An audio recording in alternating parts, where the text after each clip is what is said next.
네, 우리는 지금 에베소서 후반부를 통하여서 우리에게 주어진 구체적인 삶의 지침들, 즉 우리가 무엇을 해야 하는가에 대한, 무엇을 해야만 하는가를 가르쳐주는 기독교 윤리에 대해서 살펴보고 있습니다. 1, 2, 3장은 기독교에 대한 진리, 특별히 교회에 대한 진리, 이론을 우리에게 가르쳐 주었다면 4, 5, 6장은 실제 우리가 무엇을 어떻게 해야 되는지에 대한 윤리적인 측면을 우리에게 가르쳐 주고 있는데요. 우리가 지난주 4장을 통해서도 우리가 어떻게 살아야지 되는지에 대한 말씀을 나누는데, 오늘 이어지는 5장도 계속해서 우리의 행함, 우리가 무엇을 해야 하는가를 계속해서 우리에게 요청하면서 이어지고 있습니다. 1절을 보시면, 그러므로 사랑을 받는 자녀같이 너희는 어떻게 하라고요? 하나님을 본받는 자가 되라.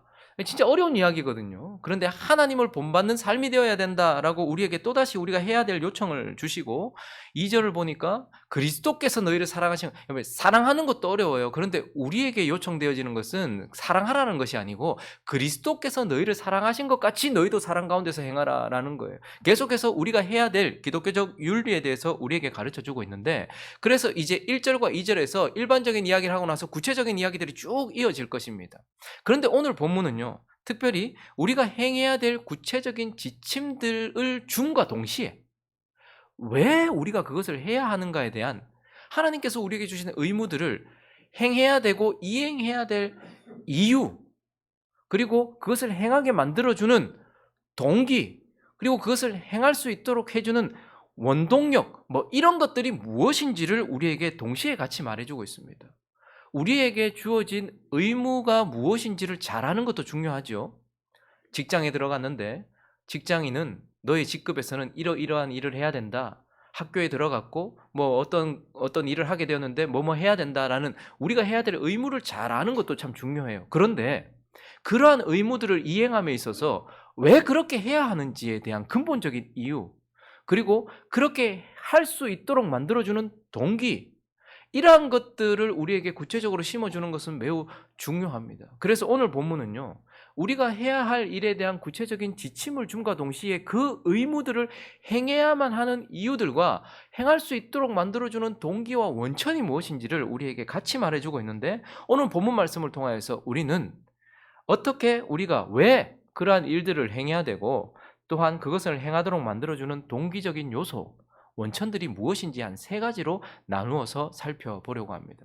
먼저는 그 첫 번째, 심판이 있음에 대한 인식. 이것이 우리에게 주어진 의무와 우리가 살아야 될 것들에 대한 주님께서 주신 말씀에 대하여서 우리에게 동기가 되어지고 또한 우리의 이유가 되어진다라고 말하고 있습니다. 좀 구체적으로 이제 3절부터 이어지는데 3절과 4절을 읽어볼까요? 시작. 음행과 온갖 더러운 것과 탐욕은 너희 중에서 그 이름조차도 부르지 말라. 이는 성도에게 마땅한 바니라. 누추함과 어리석은 말이나 희롱의 말이 마땅치 아니하니 오히려 감사하는 말을. 음행, 온갖 더러운 것, 탐욕, 그런 건 이름조차도 부르지 말아라. 누추함, 어리석은 말, 희롱하는 말, 이러한 말들 다 버려라라고 우리에게 말씀을 하고 있습니다. 탐욕과 더러운 것들, 이런 것들 다 버려라라고 말하는데 왜 버려야 되는가?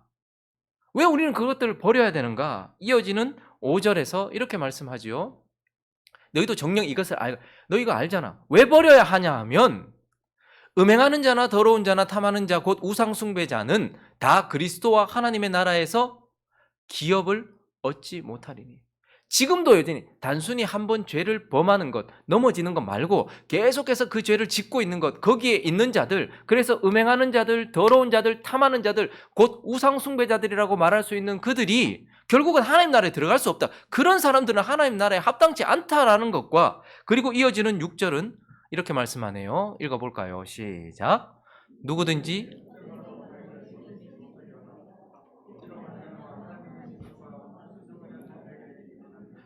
하나님의 진노, 하나님의 심판, 하나님의 형벌이 불순종하는 아들 가운데 반드시 있다라고 말씀하시면서 우리에게 주어진 말씀을 권면으로 받지 않고 명령으로 받고 우리에게 주어진 의무를 우리가 반드시 행해야 되는 이유는 무엇이냐 하면, 불순종의 아들들에게 하나님의 진노가 임하는 우리 앞에 반드시 뭐가 있다는 거예요?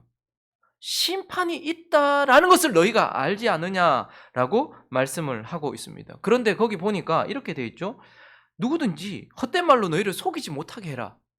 그 당시에 특별히 영지주의자들, 초대교회 영지주의자들, 거짓 선생들, 지금도 이어지고 있는 영지주의자들은 이렇게 가르쳤습니다. 구원은 특별한 지식으로 받는 것이다. 그래서 진리가 무엇인지를 아는, 우리에게 주어진 그 진리를 아는 그 지식으로 우리는 특별한 지식으로 구원을 받는다. 그러므로 너희도 너희의 행함과 상관없이 올바른 지식만 가지고 있으면 구원받는다. 입으로 고백하면 구원받는다. 이렇게 말했습니다. 예수가 십자가에서 죽으셨고 그 예수가 너희 죄를 대신해서 죽었다라는 그 지식만 가지고 있다면 너희는 구원받는다라고 말하면서 지식과 삶을 분리시켜 버렸어요. 그리고 또 하나, 이 영지주의자들은요, 너희는 이미 영이 구원을 받았다. 그렇기 때문에 이 땅에 남아있는 육은 아무것도 아니야.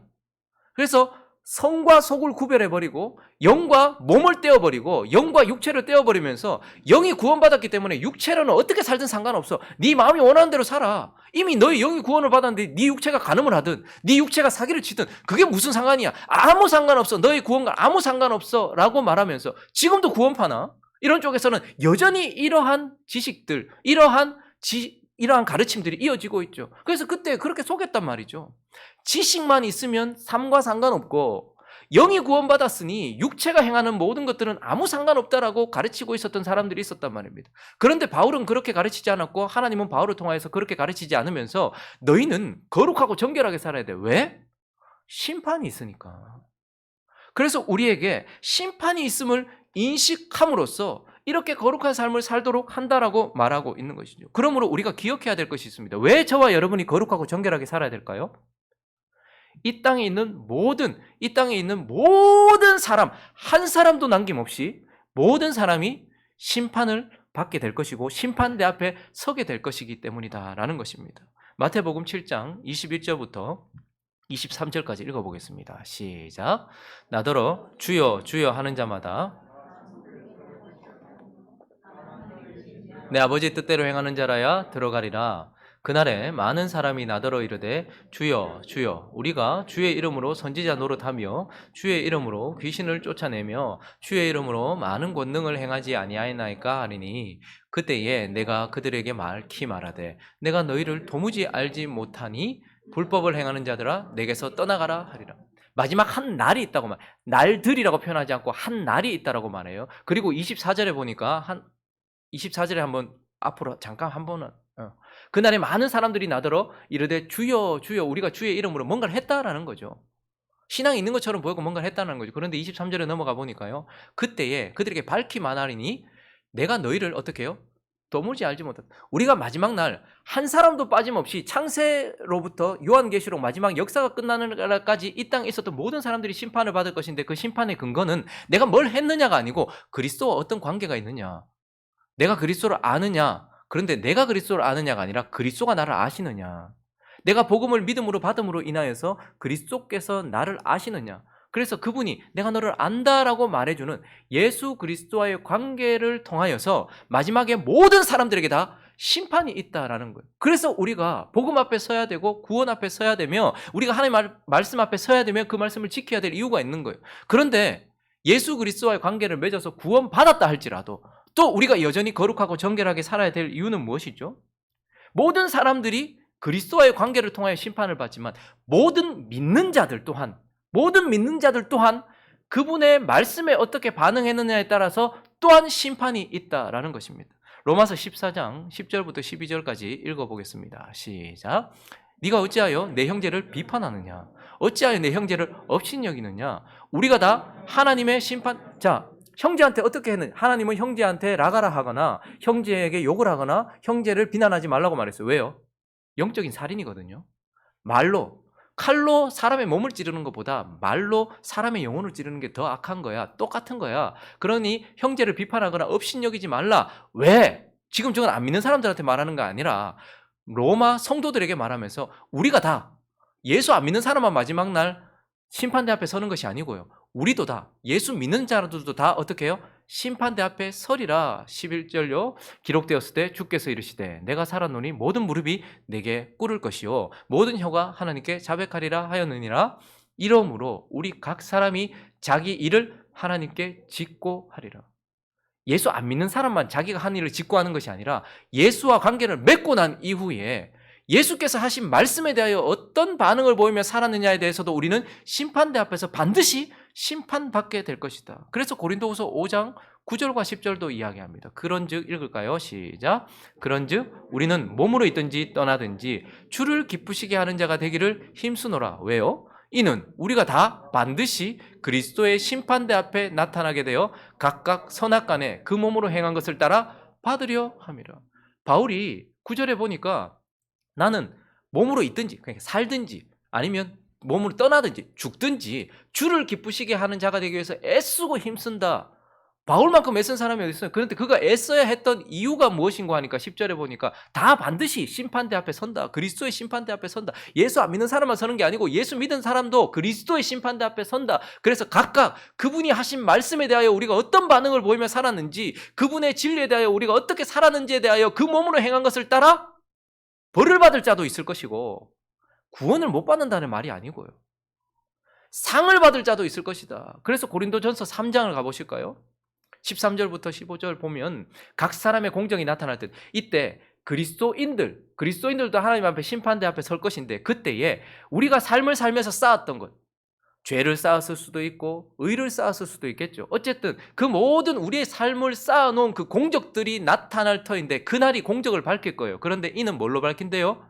불로 나타내 본대요. 그래서 우리는 그리스도를 믿기 전에는 그리스도로 인하여 심판받아서 구원을 받았어요. 그리고 그리스도를 믿는 순간부터 우리는 새 사람이 되어서 하나님의 자녀가 되었어요. 그리고 영생을 시작했단 말입니다. 그리고 예수 그리스도와 관계를 맺으면서 그리스도인이 되어서 살아가고 있는데, 그리스도인으로 되어 살아서 우리가 죽는 그 순간까지 우리의 삶에는 무엇인가 쌓일 것인데, 그래서 그분의 말씀하신 대로 어떻게 살았느냐가 쌓일 것인데, 그날이 공적을 밝힐 텐데 불로 밝혀지게 될 것이다. 그 불이 각 사람의 공적이 어떠한 것을 시험할 것임이라. 만일 누구든지 그 위에 세운 공적이 그대로 있으면, 그대로 있을 수 있는 건 오직 하나님의 말씀대로 한 것만 그대로 남을 거예요. 내가 하고 싶은 대로 내 위에 쌓은 것은 다 불에 다 없어져 버릴 거예요. 집이나 나무나 지푸라기나 이런 것들은 다 타버릴 거예요. 그러나 그분의 말씀대로 한 것은 남을 것이고, 그래서 상을 받을 것이고. 15절 읽을까요? 시작. 누구든지 그 공적이 불타면 해를 받으리니 그러나 자신은 구원을 받되 불 가운데서 받은 것 같으니라. 우리가 그리스도인이 되었다 할지라도 심판대 앞에 설 것이다. 그런데 그날에, 그 마지막 날에 자신은 구원은 받는지 모르겠다. 그렇지만 구원받은 자로서 우리를 구원하신 그리스도의 말씀에 우리가 어떻게 반응하며 살았는지, 내 삶이 무엇을 쌓고 살았는지에 대하여 하나님께서 반드시 심판하셔서, 불 가운데서 심판받는다는 것은 부끄러운 가운데서 심판을 받는다, 구원을 받는다는 의미이기도 하겠지만, 고통 가운데서 구원을 받는 사람도 분명히 있을 것이다. 한평생을 그냥 넘겨버린, 그냥 허비해버린 사람도 있고 주님께 책망을 받으면서 구원받는 사람도 분명히 있을 것이다 라고 말하고 있어요. 그렇기 때문에 오늘 구체적으로 우리 삶에 의무라는 것은 우리에게 달가운 것이 아닙니다. 내가 사랑하는 사람이 나에게 무슨 말을 해도 그 말씀대로 살아가는 건 쉬운 것이 아니죠. 그렇지만 하나님께서 하신 말씀대로 우리가 살아야 될, 그분이 주신 의무대로 우리가 살아야 될 이유가 무엇이냐면, 우리 앞에 심판이 있다라는 것과, 그 심판 때문에 우리가 하나님 앞에 살아갈 때에 분명히 무엇인가가 주어진다라는 것을 인식하는 것, 이것은 우리에게 주어진 의무를 행함에 있어서 중요한 동기가 되어진다라는 것이죠. 여러분들이 그리스도의 말씀대로 살아가는 것은 절대 손해보지 않을 것입니다. 우리 앞에 있어질 그날에 우리에게 무엇인가 주어지고, 혹은 우리가 그 말씀대로 살지 않으면 반드시 우리에게 그분의 책망이 있을 것이라는 것을 기억하는 것, 이것은 우리가 그분의 말씀대로 살아야 될 특별한 동기가 되어지는 것이죠. 그리고 또 하나, 오늘 말씀을 통해서 의무를 행해야 될 이유, 혹은 그것을 행하게 만드는 그러한 동기가 되어지고 원천이 되어지는 것 중에 하나는 바로 빛 가운데 있음에 대한 인식, 이것이 중요하다라는 것입니다. 그러면 바울은 앞에서 우리가 앞에, 우리의 내일에 심판이 있을 것이라는 걸 인식해라, 그렇게 살아야 된다라고 말해요. 그런데 바울은 동시에 또한 우리의 지금 현재 너희가 빛 가운데 있대요. 우리 모두가 그리스도인들은 빛 가운데 있다라고 말하고 있어요. 14절을 한번 읽어볼까요? 14절 시작. 그러므로 이르기를 잠자는 자여 깨어서 죽은 자들 가운데서 일어나라. 그리스도께서 너희에게 비추이시리라 하셨느니라. 이렇게 예언하셨고 계시하셨고 실제로 우리에게 그리스도께서 찾아오셔서 어떻게 하셨습니까? 잠자던 우리를 깨우셨고 우리 삶에 빛을 비춰주셨다. 그래서 바울은 지금 우리에게 너희는 빛 가운데 있고 그분이 그리스도로 인하여서 너희 삶에 빛을 비춰주셔서 너희는 지금 앞으로 심판도 있지만 지금 현재는 뭐 가운데 있다는 거예요? 예수 그리스도께서 비춰주신 빛 가운데 있다라고 우리에게 말해주고 있습니다. 여러분, 빛 가운데 있다라는 뜻이 무슨 뜻입니까? 그리스도께서 우리에게 비치시리라라고 구약 성경에 예언되었는데 그리스도께서 오셔서 실제로 우리 삶에 빛을 비춰주셨다라고 말하고 지금 너희는 구원받은 우리는 모두가 이제 그분에 의하여 빛 가운데 있대요. 빛 가운데 있다라는 뜻은 무엇이죠?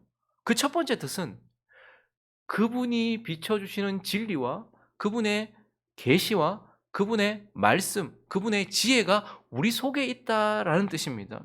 8절을 한번 보시면 우리는 원래 어떤 자였냐면 너희는 전에는 어둠이었다라고 말해요. 이 말은 우리 속에 진리가 있다 없다? 진리가 없다. 우리 속에 하나님의 지혜가 있다 없다? 없다. 그리스도가 찾아오기 전에는 아무리 이성적으로 뛰어나고 IQ가 높고 똑바로 사는 것 같아도 그들 속에는 하나님이 비춰주시는 진리가 있다 없다? 없다라는 거예요. 하나님이 주신 지혜가 있다 없다? 없다라는. 그래서 어둠 가운데 있었고 너희는 어둠이었기 때문에 너희는 너희 속에 너희 생각으로 가득 찼고 세상이 주는 생각으로 가득 찼으며 사단이 주는 생각으로 가득 찼지 하나님의 진리나 하나님의 지혜는 너희 속에 없었다. 너희는 어둠이었다. 그런데 오늘 15절을 보면 이렇게 우리에게 요구합니다. 그런즉 너희가 어떻게 행할지를 자세히 주의하여 지혜 없는 자같이 하지 말고 오직 지혜 있는 자같이 하여. 이 말은 지금 너희 속에 있는 지혜를 분별해서 지혜 있도록 그 지혜대로 행하라 이 말입니다. 이 말은 지금 우리 속에는 예수 그리스도로 인하여서 우리 속에 뭐가 있다? 진리가 있다 없다? 있다. 그리고 너희 속에는 뭐가? 지혜가 있다. 잠언서에서 계속해서 말하는 것은 지혜랑 결국 예수 그리스도를 의미하고 그분의 말씀을 의미해요. 그런데 이제 우리가 구원받았기 때문에 우리 속에는 하나님께서 계속 진리를 비춰주고 계시고 진리를 담아두고 계시고 지혜를 담아두고 계셔서 우리가 빛 가운데 있다는 것은 이전에는 우리의 생각으로 가득 찼고 세상적 생각으로 가득 찼던 오직 나로 가득 찼고 세상으로 가득 찼고 사단으로 가득 찼던 우리였지만 그러나 우리가 구원받음으로써 하나님은 우리 속에 이제 진리를 주셨고 지혜를 주셔서 우리 속에는 하나님의 말씀 진리와 하나님의 말씀인 지혜가 우리 속에 있다. 이것이 우리가 빛 가운데 있다라는 첫 번째 내용입니다. 그리고 또 하나 우리가 빛 가운데 있다라는 것은 우리 삶에 우리 속에 진리가 있다라는 것이기도 하지만 우리 삶에 예수가 있다라는 의미이기도 해요. 예수께서 이제 우리 삶을 비춰주고 계시고 예수께서 우리를 바라보고 계시고 이 말은 우리가 예수 앞에 있다라는 의미이기도 합니다. 마태복음 4장 16절을 보시면 읽어볼까요? 시작. 흑암에 앉은 백성이 큰 빛을 보았고 사망의 땅과 그늘에 앉은 자들에게 빛이 비추었도다 하였느니라. 저기 흑암에 앉은 백성, 지금 갈릴리, 스불론, 납달리 뭐 이런 땅 있잖아요. 해변 근처에 아무도 주의하지 않던 그런 땅에 앉은 자들이 그 흑암에 앉은 백성들이 뭘 보았대요? 큰 빛을 보았대요. 그리고 사망의 땅에 그늘에 앉아있는 자들이 빛이 비추었다. 이 말, 지금 저 말은 예수 그리스도께서 몸을 입고 그 땅에 오셨다라는 것을 표현하는 것입니다. 그러니까 그 땅에 있었던 사람들은 지금 어둠 가운데 있었어요. 사망의 그늘 가운데 있었어요. 하나님이 없었단 말입니다. 그런데 예수님께서 몸을 입고 갈릴리 해변으로 오셨을 때에 진리 되시고 빛 되시는 예수 그리스도께서 그들의 삶에 찾아오셔서 이제 그들을 향해 바라보심으로써 그들의 삶에 빛이 비치고 있다는 것은 그리스도께서 이제 너희를 바라보고 계시고 그리스도께서 너희를 사랑하고 계시며 그리스도가 너희 삶에 계신다라는 의미이기도 하다라는 것입니다. 그분이 몸을 입고 그 땅에 있었던 사람들에게 찾아오셨던 것처럼 지금은요 성령을 통하여서 우리의 삶에 찾아오셨어요. 그래서 이 말은 우리가 빛 가운데 있다는 것은 우리 속에 하나님의 말씀을 주셨다라는 의미이기도 하고 우리 삶에 하나님이 계시다. 그 이전에는요 멀리 있는 자라고 말해요. 하나님이 우리를 바라보고 계시지 않았어요. 관심을 두지 않았어요. 사랑해 주시지 않았어요. 은총도 없었어요. 구원받지 못한 자들에게는 하나님이 찾아오시지 않았단 말입니다. 그래서 멀리 있던 자요, 그늘에 있던 자요, 어둠에 있던 자였어요. 그런데 창세전에 선택한 하나님의 백성들에게 어떻게 하십니까? 진리로 찾아오시고 진리이신 예수 그리스도가 성령으로 우리에게 찾아오셔서 지금 우리는 우리 삶에 예수께서 계시고 우리를 바라보고 계시고 우리는 바꿔서 말하면 예수 앞에 있다는 말입니다. 태양이 떠서 우리 모두를 비추는 것처럼 구원받은 자들에게는 예수 그리스도께서 우리를 비추고 계시고 우리는 예수 그리스도 앞에 있다라는 것입니다. 그렇기 때문에 16절과 17절을 보시면 세월을 아끼라 때가 악하다. 지금 이 시대가 많이 악하다라는 거예요. 근데 세월을 아끼라 이 말은 시간을 절약해서 쓰라 이 말이 아니고 저기서 말하는 세월이라는 것은 카이로스, 하나님의 특별한 때, 하나님의 특별한 기회. 근데 아끼라는 말도 쪼개서 쓰라 이런 말이 아니라 구속해라 이런 뜻입니다. 여러분, 죽어 있는 영혼을 죽어 있는 영혼을 다시 건져내는 것 중요하죠. 그래서 우리가 영혼 구원을 위하여 사실은 영혼 구원이라는 말도 맞지 않는 거죠. 저인 구원이죠. 그 죽어 있는 자들을 속죄의 은혜를 베풀어서 그 살리는 거 중요하잖아요. 근데 우리의 시간도 그리스도가 함께 하시지 않으면 시간도 다 그냥 지나가는 거예요. 쓸모없는 시간이에요. 그런데 뭐라고 말하는 거 하니까 너희가 지금 이 악한 때에 너희에게 주어진 시간을 어떻게 하라는 거예요? 구속해내라. 기회를 잘 살려서 하나님이 기뻐하시는 삶을 살아라. 그리고 이어지는 17절에 보니까 그러므로 어리석은 자가 되지 말고 오직 주의 뜻이 무엇인가 이해해라. 저렇게 해야 되는 이유 무엇이냐면 우리 속에는 뭘 주셨기 때문에 진리를 주셨어요. 우리에겐 지혜를 주셨어요. 그래서 어떻게 살아야 되는가가 우리에게는 비춰주고 계시단 말이에요. 그렇기 때문에 어떻게 하라는 거예요? 분별해보고 시간을 잘 사용하고 거룩하게 살도록 해라 라고 말씀하고 계시는 것이죠. 그리고 11절부터도 보시면요, 너희는 열매 없는 어둠의 일에 참여하지 말아라. 더러운 짓 하지 말고 죄 짓지 말고 오히려 그런 일들을 책망해라. 그들이 은밀히 행하는 것들은 말하기도 부끄러운 거다. 그러나 책망을 받는 모든 것은 빛으로 말미암아 드러나나니 드러나는 것마다 빛이니라. 이 말은 너희는 이제 어두운 가운데서 행하는 죄, 아무도 안 보는 데서 저지르는 죄, 그런 죄들 저지르지 말고 이제는 모든 것을 빛 가운데서 행해라. 이렇게 말하는 이유가 무엇이죠? 사람이 죄를 지을 때요, 전부 어두운 데서 짓잖아요. 아무도 안 보는 줄 알고 지어요. 어둠 가운데 있었단 말입니다. 그때는 아무도 안 보니까 아무도 없는 데서 그냥 죄를 짓는 거예요. 그런데 저렇게 너희는 이제 그렇게 행하지 말아라 말하고 있는 이유는 뭐죠? 빛을 비추고 있으니까, 누군가가 보고 있으니까. 지금 이제 너희는 빛 가운데 있다. 그래서 너희 속에는 진리를 뒀기 때문에 잘 분별해서 생활하고, 그리고 너희 가운데 예수께서 계시니까, 그분이 너희 삶을 바라보고 계시니까 어떻게 하는 거예요? 마치 해가 뜨지 않은 것처럼, 어둠 속에 있는 것처럼 나쁜 짓 그냥 하지 말고, 아무도 안 보는 것처럼 그냥 죄 짓지 말고, 그리스도께서 너에게 환한 빛을 비춰주고 계시고 그리스도가 너를 바라보고 있으니 태양 아래에서 더러운 짓을 하지 않아. 사람들이 다 보고 있는데, 지금 여러분들이 다 저를 보고 있는데 제가 나쁜 짓 하고 더러운 짓 못 하잖아요. 이렇게 환하게 불이 밝은데 여기서 나쁜 짓 하고 더러운 짓 못 하잖아요. 마찬가지로 예수 그리스도께서 환하게 너희 삶을 비춰주고 있고 그리스도께서 너를 보고 있으니, 그러니 어떻게 하라는 거예요? 어둠의 일을 버리고 더러운 짓 하지 말아라 라고 말하면서 이러한 일을 해야 되는 동기가 무엇이냐면 지금 너희는 빛 가운데 있기 때문이다. 그래서 빛 가운데 있음을 인식하는 것, 이것이 우리가 하나님께서 기뻐하시는 삶을 살아가는 중요한 동기가 되고 원천이 된다라고 말씀하고 있는 것입니다. 그리고 마지막으로 한 가지 더 살펴볼까요? 세 번째는 바로 성령이 계심에 대한 인식. 성령이 계시다는 것을 인식함으로써 우리에게 주어진 의무를, 그리고 또한 그 동기가 되어진다라고 말씀하고 있습니다. 그러면 사도 바울은 매우 중요한 이야기를 하고 있죠. 야, 앞으로 너희 앞에 심판이 있으니까 이런 의무들을 당연히 해야 되는 거 아니겠니? 야, 그리고 지금 그리스도가 너를 바라보고 계시고 빛을 비추고 계시니까 더러운 행동하면 안 되겠지? 라고 말하면서 동시에 이제 마지막으로 성령에 대해서 말하고 있어요. 18절을 읽어볼까요? 18절 시작. 술 취하지 말라. 이는 방탕한 것이니 오직 성령으로 충만함을 받으라. 바울이 이제 우리가 하나님이 말씀하시는 모든 의무들을 행해야 되는 이유에 중요한 것 중에 하나가 뭐냐면 너희 속에 성령이 계시다라는 것과 동시에 그 성령이 충만하면 하나님께서 우리에게 주신 사명을 우리가 감당할 수 있다라는 원천과 동기를 우리에게 가르쳐 주고 있는 것입니다. 지금 단순히 성령이 있다라고만 말하지 않고 뭘 받으래요? 성령의 충만함을 받으래요. 여러분, 성령의 인치심과 성령의 충만함은 다른 것입니다. 성령의 인치심은 단번에 우리에게 주어지는 것이고 구원받을 때 우리에게 주어지는 거예요. 그래서 저와 여러분이 구원을 받았다면 그 순간 성령의 인치심에 의하여서 구원을 받았고 성령이 우리 속에 계시는 거예요. 근데 성령의 충만함은요, 단번에 이루어지는 것이 아니고 계속되어지는 것이고, 성령의 충만함이란 그 성령에 의하여 계속해서 지배를 받고 있는 상태를 말하는 거예요. 술도 한 잔 먹었다고 바로 방탕으로 치닫는 것 아니잖아요.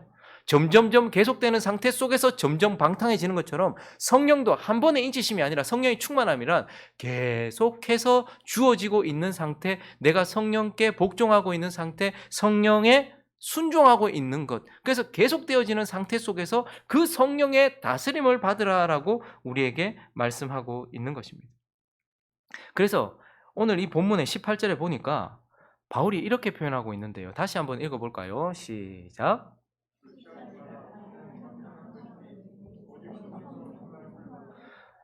그냥 이는 방탕한 것이니 성령으로 충만함을 받으라 말하지 않고 앞에 뭐가 있어요? 오직이라고 있어요. 오직. 그래서 중요한 것은 이것입니다. 지금 바울이 말하고 싶은 것은 너에게 주어진 의무들, 우리에게 주어진 책임들, 하나님의 말씀들, 그것들대로 살아가기 위하여서 가장 강력한 원천이 무엇이냐면 너희 속에 성령이 계시다는 건데, 근데 그 성령으로 충만해야지만 우리가 말씀대로 살아갈 수 있다는 거예요. 바울이 지금 말하는 것은 네 훈련, 네 열심, 네 노력, 네가 들였던 시간, 시간이 오래되면 하나님 말씀대로 살 수 있고, 아니, 바울은 지금 우리에게 너희가 하나님의 말씀대로 살아갈 수 있는 유일한 원천이 무엇이냐면 성령, 그냥 성령, 단순히 성령이다 이렇게 말하지 않고 성령이 충만해야지만 우리가 말씀대로 살아갈 수 있다라고 우리에게 말해주고 있는 것입니다. 그러므로 우리에게 중요한 것은 어떻게 그러면 성령으로 충만해지느냐 하는 것이겠죠. 우리가 그분의 말씀대로 살아가기 위한 중요한 원천이 성령이고 그 성령의 충만함이라고 한다면 우리는 어떻게 해서 성령으로 충만해질 수 있느냐 하는 것입니다. 먼저는 성령은 구함으로 충만해집니다. 구함으로. 성령을 구할 때만 충만해지는 거예요. 누가복음 11장 13절을 읽어볼까요? 시작. 너희가 악할지라도 좋은 것을 자식에게 줄 줄 알거든 하물며 너희 하늘 아버지께서 구하는 자에게 성령을 주시지 아니하겠느냐 하시. 여러분들 안에, 저와 여러분 안에 성령이 계심을 믿으십니까? 근데 그 성령의 역사를 느끼십니까? 그 성령의 충만함들을 느끼십니까? 이건 정말 중요해요. 만약에 그렇지 못하다면 우리는 성령이 우리 속에 충만하도록 해야 되죠. 그러니까 어떻게 하면 충만할 수 있느냐? 분명한 첫 번째는 아버지께 구해야 된다라고 말하고 있어요. 구하는 자가, 그래서 구하여 얻는 자가 성령이 충만해진대요. 자, 근데 문제는 뭐냐면, 성령을 구할 때 성령이 충만해지는구나. 그런데 누가 구하냐 이 말입니다. 우리가 몰라서 지금 안 구하지 않잖아요. 성령은 구할 때 충만해지는구나. 성령은 처음에 우리에게 오실 때, 구원받을 때 성령은 우리가 구한다고 오시지 않잖아요. 선택받은 자에게 성령이 오셔서 복음을 통해서 오잖아요. 그런데 이런 성령의 인치심으로 구원을 받았다면 이제 이 성령이 나를 충만하게 채워달라고 구해야 된대요. 근데 누가 구하느냐 이 말이에요. 누가 구하냐 하면 절망한 자가 구해요.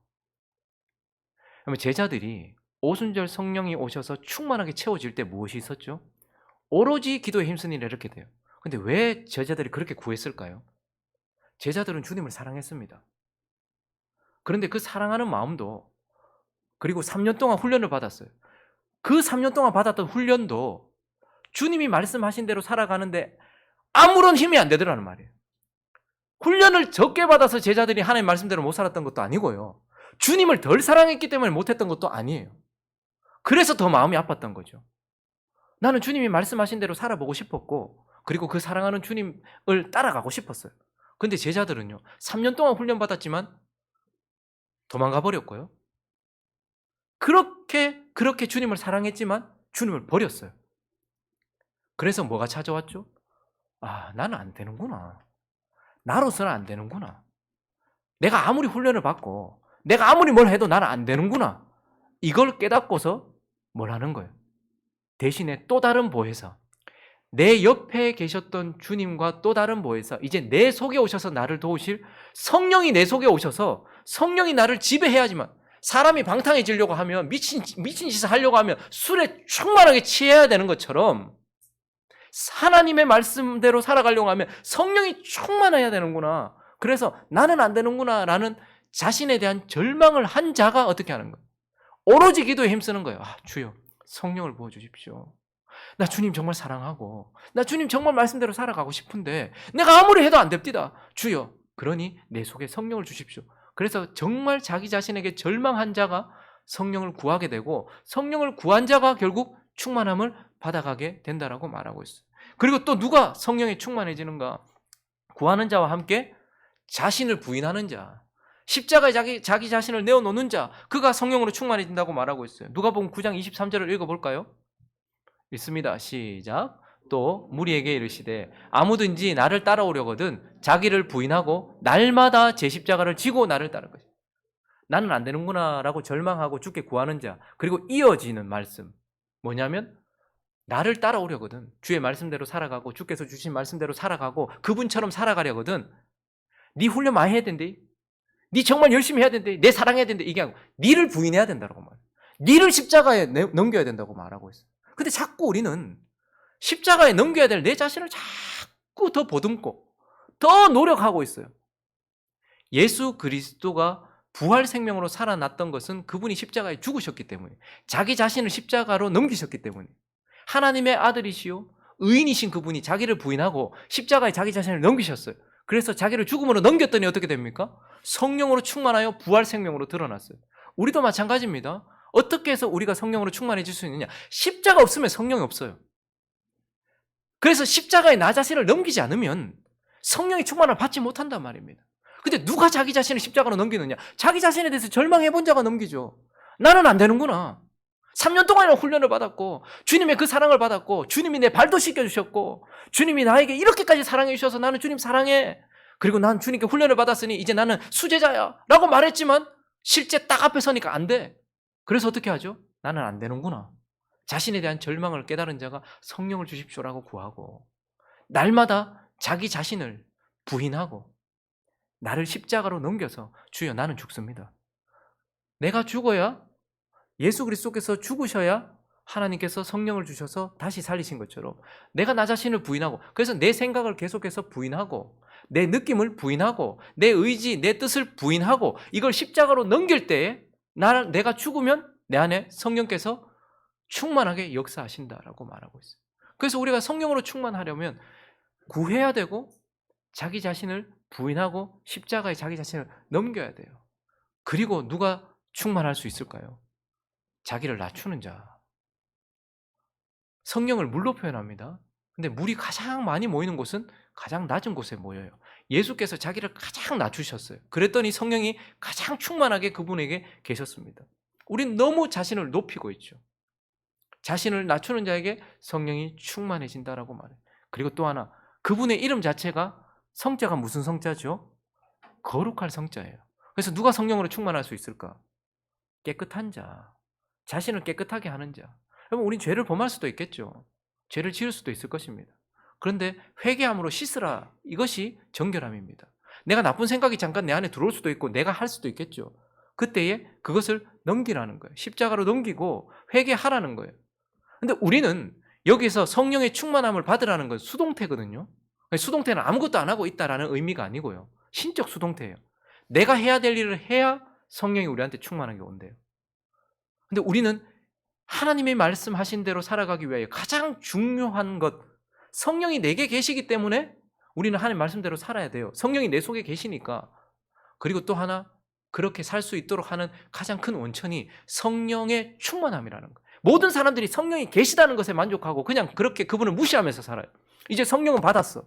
구원은 받았어. 그런데 그분의 말씀대로 살지 않아요. 성령의 어떠함도 따라가지 않아요. 그냥 그렇게 살아요. 근데 하나님 우리에게 말씀하십니다.